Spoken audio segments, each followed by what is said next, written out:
Coach's Corner is presented by Roanoke Valley Harley-Davidson. Stop by their store on Peters Creek Road for new and used motorcycles, service and repair, along with Harley-Davidson clothing and collectibles. Hello and welcome in to another episode of Coach's Corner. I'm Mitch, Stewart, and this morning I'm joined by Dawgs head coach Dan Bremner. Dan, thanks for joining me. Of course, Mitch. Busy weekend this past weekend with the Knoxville Ice Bears coming into town, and it was kind of a tale of two games for you guys, where on Friday night you guys explode franchise record 12 goals. On Saturday night, a little more snake bitten around the net, a little bit more trouble kind of finding the back of the net in that 2-1 overtime loss. What were your takeaways from that series against the Ice Bears? When you score 12 and you're playing the same team the next night, there's going to be a response.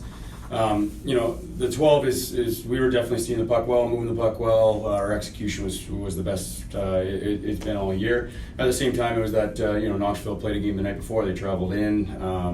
They had every reason to lose that game, and there was some quit in their game. They stopped playing, and we knew we weren't going to see that a second time. We talked about the response they'd have. Nobody likes being embarrassed. You have that kind of score, and there's going to be a response. And I think we didn't show up for about 17 minutes of the first period, and they had a goalie come back to them who was playing confident. We were hitting them with a ton of pucks. We talked about how we had to make that extra move, and it took us till midway in the third period for somebody to actually listen to that and actually execute on making that extra move when Dickey got that goal for us. But there's tons of opportunity between the second and third period to start scoring, and credit to him, he's playing well. But we're going to play some hot goalies through the playoffs. We got to understand how we got to make that next level look, or that extra bit of jam around the net to make sure that we are still putting pucks in the net. You've been really active on the college recruiting trail here in the past couple of weeks, and two more Dogs that are still around on the team heading into this weekend with Knoxville that made their debuts this past weekend, Anthony Sonato and Aiden Gerdukis. It looked like Sonato really found his groove pretty quickly. 4 points in his pro debut isn't too shabby. Aiden Gerdukis, it felt like he kind of grew into his game throughout the weekend too. What did you think about their performances in their first weekend with the Dogs? I thought they both played well. Anthony shows that he's got great open ice speed. I thought Gerdukis was just solid all around all weekend. It's something different too when you're getting your debut again against a team that I don't think, they didn't play the way they wanted to, and they showed that they can be a much better team, and it's a good thing for us to recognize that you got to show up every night. You got to show up for 60 minutes, whether you're playing last place or first place team in the league, and I hope our guys took the message from that. We're looking for them to continue to expand and get confident with this group and see what they can do this coming weekend. I know we tried to make it as crystal clear as we could when we put the information out earlier this week with the team suspensions for Dan Barry and Jimmy O'Kane. And I think when people see that word, it can look a little scarier than it is. Can you just kind of elaborate a little bit more on what their situations are like? And obviously you suspending them leaves that door open to maybe bringing them back in the future.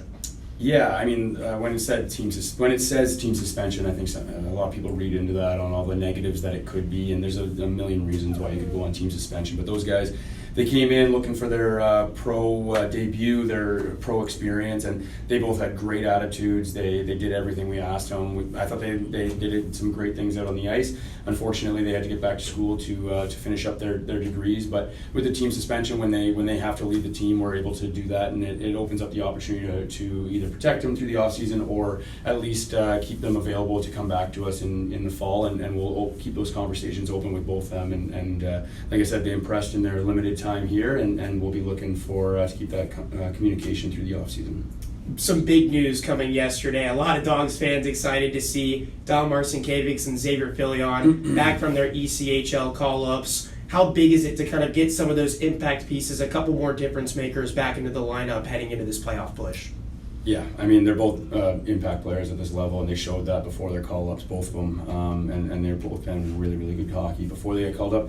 The big thing is just making sure that they understand the effort and everything it took to be successful at this level before they left, and make sure they're jumping right back into that. But it'll be a boost to all the guys here. I think the nice thing is it's such a good culture here, good group of guys that both of them were excited to get back here. So to have that energy, you get let go, but you have a great place to go. You got good teammates down here. They love the environment. They love the fans. So to have that energy coming back from them too is going to be big. You bring in another incoming rookie for this weekend making his debut, Greg Smith, another forward. What can you kind of tell us about his game? What have you seen that made you want to bring him into Roanoke?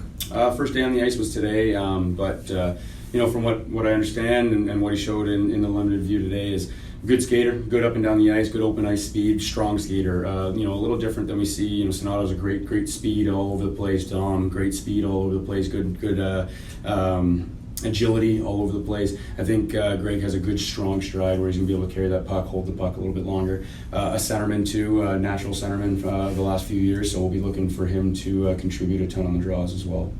You guys get the Knoxville Ice Bears again this upcoming weekend on the road. Feels like at this point in the year, most of the guys are learning the systems. They kind of know what it takes to play that dog style of hockey. What are kind of some of the things that you're maybe trying to fine tune here in these next couple of weekends as you guys try to get yourselves in the right position heading into April? Looking to, obviously on the offensive side, when we're playing a good goalie, is looking to execute at a higher level. You look at that Saturday night and there's plays that could have been made that would have allowed us to score earlier in the game. And then really trying to get down to mistake-free hockey on the other side of it. Make sure we're not giving up anything easy. As we go down the stretch, there's going to be a handful of teams that are playing really, really good hockey, and it's going to come down to who's making less big mistakes. Well then, best of luck to you all this weekend in Knoxville. Thanks, Mitch. That's going to do it for this episode of Coach's Corner. The Rail Yard Dogs on the road the next 2 weekends, but then 5 out of the last 6 are at home to round out the regular season. Thank you so much for tuning in. We hope you have a great rest of your day.